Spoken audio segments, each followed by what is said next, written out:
will be like. And also we'll have tables in the rotunda there for those that are interested, because on Friday we'll have registration for taqwa, for our Arabic classes for next semester, Islamic studies classes and things of that nature, inshallah. On this Mubarak evening, this time that we're in the month of Rabi al-Awwal, we remember the rahmah of Allah subhanahu wa ta'ala, and how the rahmah of Allah subhanahu wa ta'ala was manifest and embodied to al-alameen, the world, in the form of the messenger of Allah sallallahu alayhi wa sallam. And the 12th of Rabi al-Awwal, this time of the Milad, the day of the birth of the Prophet alayhi salatu wassalam, who was sent with Huda, Deen al-Haq, Bashiran and Nadhiran, who was sent as a mercy, sallallahu alayhi wasallam. We want to reflect on the meaning of this time, and perhaps use it as an opportunity to share those i'tibars, those considerations, those thoughts, those meanings, as to how we ourselves can become reborn, how we may grow and develop, how we may enter into new stages of development in our own relationship with Allah subhanahu wa ta'ala, leaving certain things behind and adopting new habits that have been passed down and given to us by the Messenger sallallahu alaihi wasallam. In particular, this time period is best known as a time which may not be aware, some people may not be aware, but this time period is also the time of the Hijra. The Prophet ﷺ made the Hijra in the month of Rabi al-Awwal, and he left the cave, Ghar Thawr, cave of Thawr. He descended with sallallahu alayhi wasallam with Abu Bakr as-Siddiq radiyallahu ta'ala on a Monday.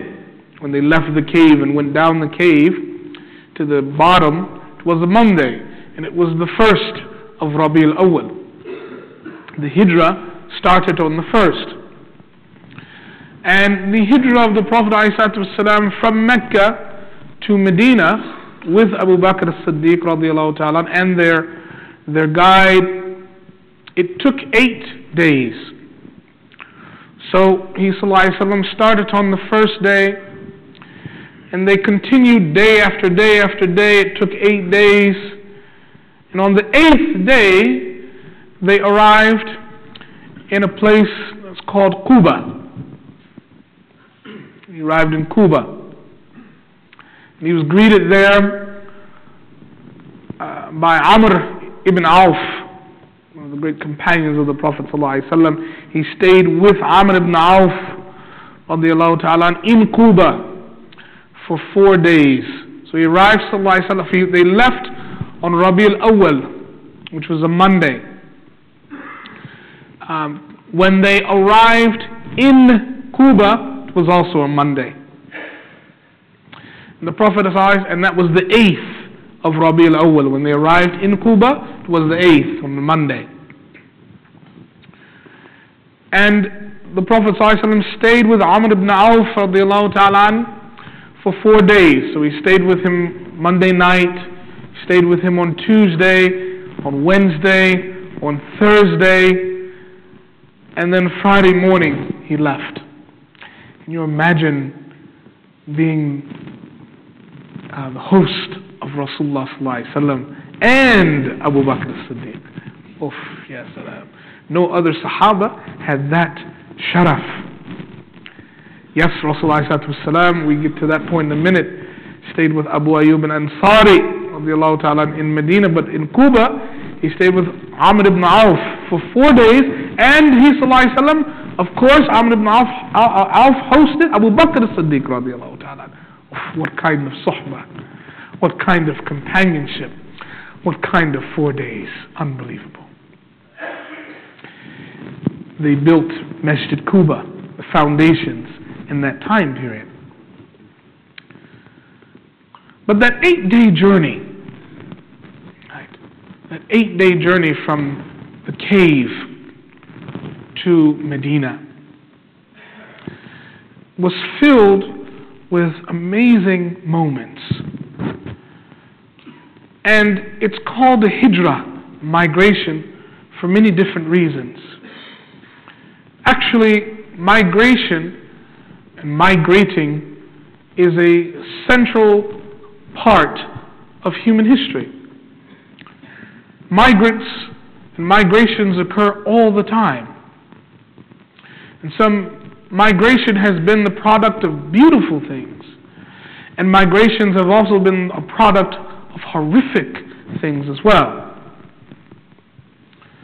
Human beings have migrated from one continent to another continent, journeyed in search of hope, in search of work, in search of scholars, in search of a better life.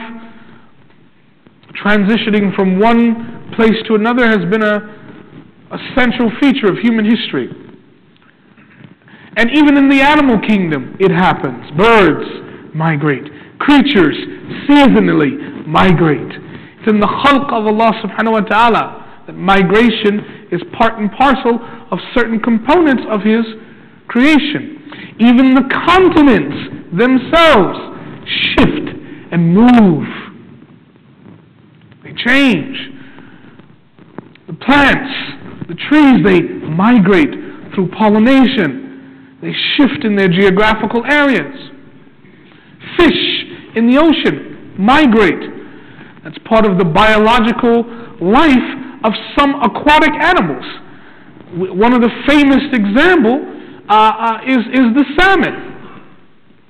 That migrates from one part of the river to another part for reproductive purposes, and at the end of their life they become food for the wild bear that has to eat enough to go into hibernation.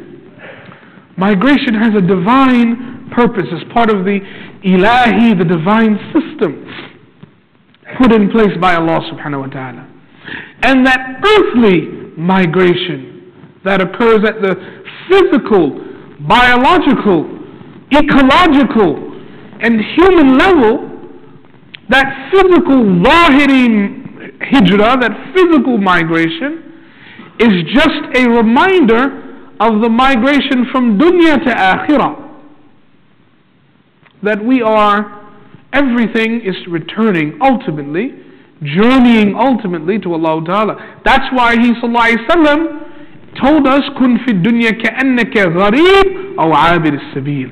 Be in the world, basically what it means is be in the world like you're a migrant, like you're passing through.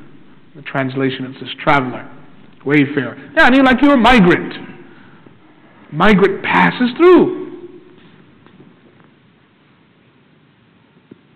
And it is we should reflect on the fact that the Prophet ﷺ, his physical hijrah, ﷺ, only occurred after the spiritual migration, yani the Isra and the Mi'raj, the spiritual journey, spiritual in the sense that it was a part of the ghaib, it was part of the scene. We know it happened in his body, sallallahu alaihi wasallam, with his body, sallallahu alaihi wasallam, while he was awake, sallallahu alaihi wasallam.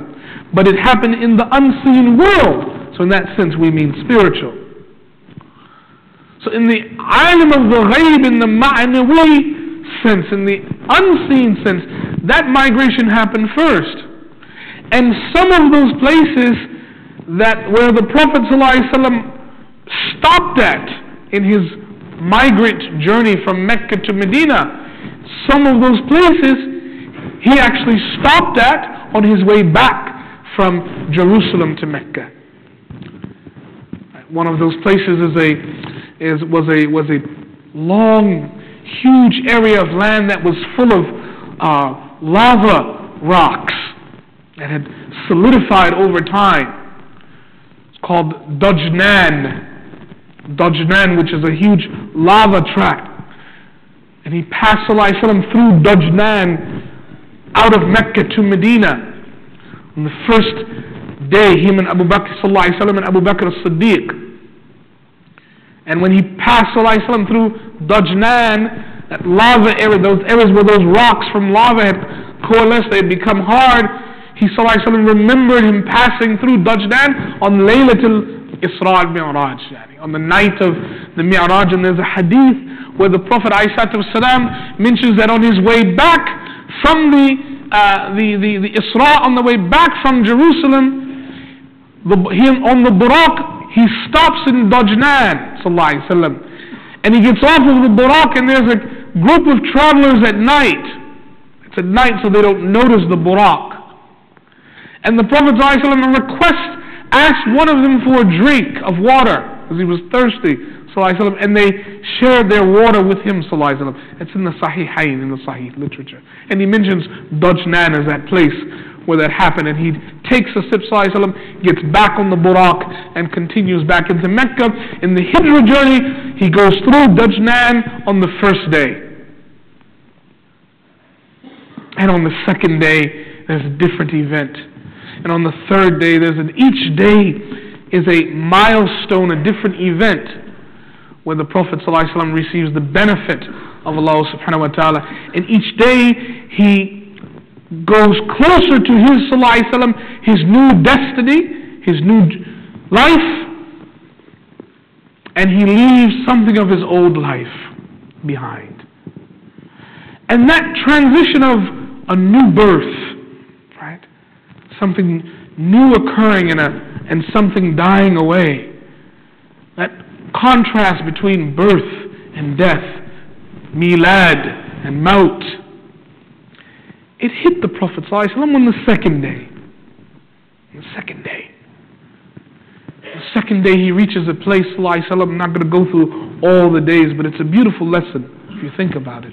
If you have a chance to read about it, perhaps we'll give a seminar on it. On the second day, he reaches a place called Usfan. And Usfan is, at the time he's there, Salat al-Khawf is revealed in Surah An-Nisa, and the ayah before that, the permission by Allah subhanahu wa ta'ala to shorten the prayers, qasr, is revealed at that time. And the birth of Salat al-Khawf, the prayer of fear, and of qasr, of shortening the prayers while traveling, that occurred the second day of Hijrah at Usfan. And then he goes to another place after that, which is called Juhfa. Juhfa, he stops. And it occurs to him, he's leaving Mecca behind. Mecca's gone. He is a muhajir now, really. Before that, he knew ﷺ, he was going to Hijrah. Intellectually, it was there. Psychologically, the theory, so to speak, was there. But we're out of theory now. We're into amal. We're into practice. We're into experience. And at Juhfa, he ﷺ has a moment where he is both afraid and he has remorse. He's sad, ﷺ. Hazeen. He has huzn. He has huzn, sadness, ﷺ, because he was leaving behind his home, his tribe, Quraysh, his wife, the qabr of his wife, radiyallahu ta'ala anha. His grandfather was there, all his memories were there, the Kaaba was there, all of these things were there. Huzn, sadness for the fact that he was leaving. And when you make hijrah, there's no guarantee you'll go home. So the reality of the fact that most likely at that time, perhaps he thought he'll never go home again. That reality was there, the reality of returning, yes, but the reality of not returning was equally, if not more, plausible and real. And when he was not just sad, then fear entered into his qalb, sallallahu alayhi wa sallam. Why fear? Here's the beauty of Rahmatan lil Alameen. Fear, because he knew that the habit, the sunnah of Allah subhanahu wa ta'ala, in the way that he dealt with of the past, nations of the past, was that if a prophet were to leave that ummah to leave that city, it would be permission and open up the door that the azab of Allah subhanahu wa ta'ala would come. And so he was fearful that with his hijrah, that the punishment of Allah subhanahu wa ta'ala would come to the people of Mecca. And he was fearful that those people would be punished by Allah subhanahu wa ta'ala. He did not, sallallahu alayhi wa sallam, want that. Look at that. Is that not unbelievable, sallallahu alayhi wa sallam? He feared for them the azab of Allah subhanahu wa ta'ala. Yani, most of us, if we leave our home, and perhaps our humanness would be like, we leave the place where somebody persecuted us, leave the place where people abused us, we happy, good riddance. Right? Think about that. Good riddance to those kaza and kaza. Or we leave for selfish reasons. But he, sallallahu alayhi wa sallam, still thinking about his people. And he didn't want Allah Ta'ala to punish them. We knew he was like that, sallallahu alayhi wa sallam, from the story of Ta'if. Ta'if reminded us of that. But Allah Ta'ala, out of his love for the Prophet sallallahu alayhi wa sallam, he revealed an ayah in Surah Al-Qasas. Astaghidu billah. إِنَّ الَّذِي فَرَضَ عَلَيْكَ الْقُرْآنَ لَرَادُّكَ إِلَى مَعَادٍ. Allah.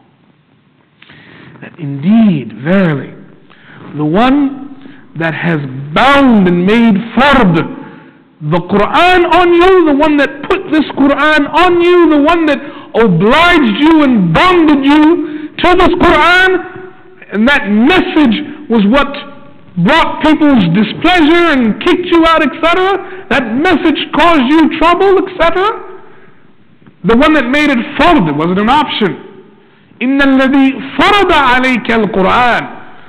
The one that bound that Quranic message to you, attached it to you, so that you would become inseparable with the message of the Quran, that one, Allah Ta'ala, لَرَادُّكَ إِلَى الْمَعَادِ, will surely return you home.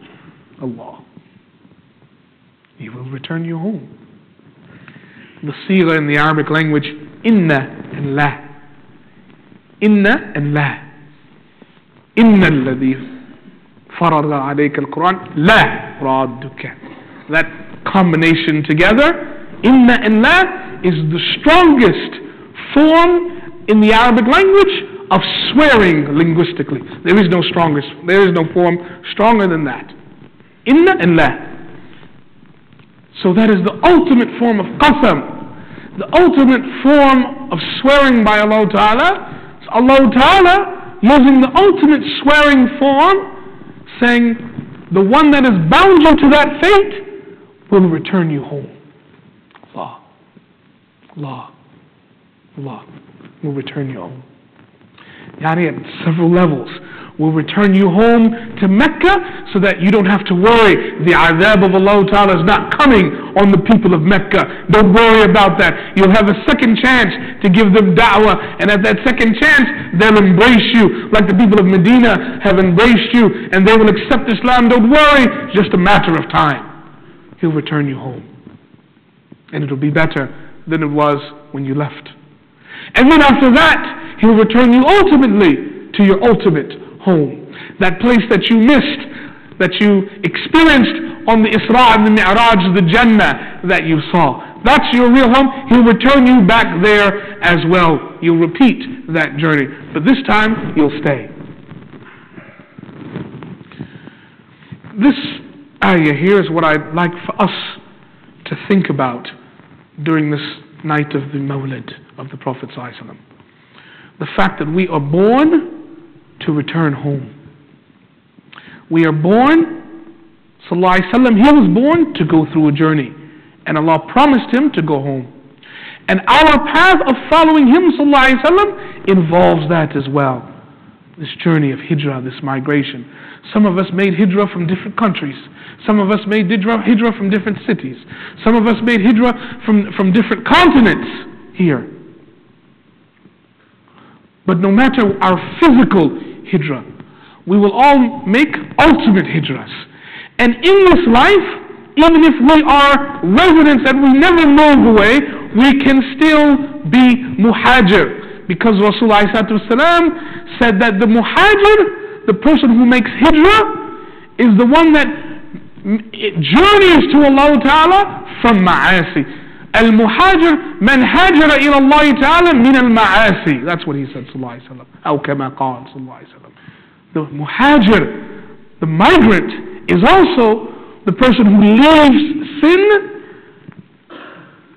because they're going in the direction of Allah Ta'ala. They turn to Allah Ta'ala and they go to Allah Ta'ala, they go away from sin. That is also the muhajir. And in this life, that is one of the type of hijrahs that we have to do in order for our second hijrah to become meaningful for us to go home. That's what Rabi al-Awwal is also about. Remembering that moment. It's the month of hijrah. It's the month of his birth, sallallahu alaihi wasallam, but that birth moment inaugurated several other births as well. All on one path of migration, journeying, layers of journeying to Allah subhanahu wa ta'ala. Some spiritual, some physical, some geographical, some ethical and moral. Right? All of these are migrations. All of these are forms of rebirth. All of these are forms of journeying, going in one direction, leaving something behind. But if we do that for Allah Ta'ala, then Allah Ta'ala will return us home. That's what we remember in this month. That we are leaving, but we're going home. That's what his birth, sallallahu alaihi wasallam, should mean. Because he entered Medina on the 12th of Rabi al-Awwal. He stayed 4 days in the home of Amr ibn Auf. And he left Friday morning. He prayed Fajr outside of the home. Interesting. He prayed Fajr sallallahu alaihi wasallam outside of the home of Amr ibn Auf in a particular place. And today, that place where he prayed Fajr is now a masjid. Then he went to someone's home and prayed Salatul Jum'ah. And now today, that home is now a masjid called Masjid Jum'ah. Every place he went became a marker. Right? Meanings. And then after Salatul Jum'ah, he walked 2 miles, sallallahu alaihi wasallam, into Medina. طلع البدر علينا من ثنيات الوداع وجب الشكر علينا. Right? And he stopped. Where did he stop, sallallahu alaihi wasallam? He stopped at the home of Abu Ayyub al-Ansari. Today, the home of Abu Ayyub al-Ansari is no more, radiyallahu ta'ala. Where is that? Where did his home used to be? What's in the place of his home today? The minbar of the Prophet sallallahu alaihi wasallam. The minbar in Masjid Nabawi. That's where the camels, that's where he stopped, sallallahu alaihi wasallam. And he walked in Medina on foot, sallallahu alaihi wasallam, 2 miles on foot from where that masjid was. And now today, look at where the extension of the hijrah is, if you want to go deep. Abu Ayyub al-Ansari. Ansari is from Medina. Where's his qabr? Where did he go? His qabr is where? Istanbul. Europe. It's on the European side of Istanbul, not the Asian. Look at that. Hijrah. Birth, rebirth, migration, journeying. May Allah subhanahu wa ta'ala give us tawfiq during this time. May Allah subhanahu wa ta'ala help us to understand the deeper meanings of Rabi al-Awwal, so that our Rabi al-Thani can be well informed, that we may enter into the months of Huram in a very proper mindset. May Allah subhanahu wa ta'ala allow us, inspire us with hubb of Nabi sallallahu alayhi wa sallam. May Allah subhanahu wa ta'ala inspire us with proper ittiba'a of Nabi sallallahu alayhi wa sallam. May Allah subhanahu wa ta'ala instill both this hubb and ittiba'a in our spouses, in our children, in our grandchildren, and allow us to reap the benefits of that hubb and that ittiba'a in this life and in our qabr and in the next life. And may Allah subhanahu wa ta'ala grant us a beautiful majlis with the Nabi sallallahu alayhi wa sallam in our home, Jannat al-Firdaus. Ameen ya Rab, ameen. Walhamdulillahi Rabbil Alameen. Assalamu alaikum wa rahmatullahi ta'ala wa barakatuh.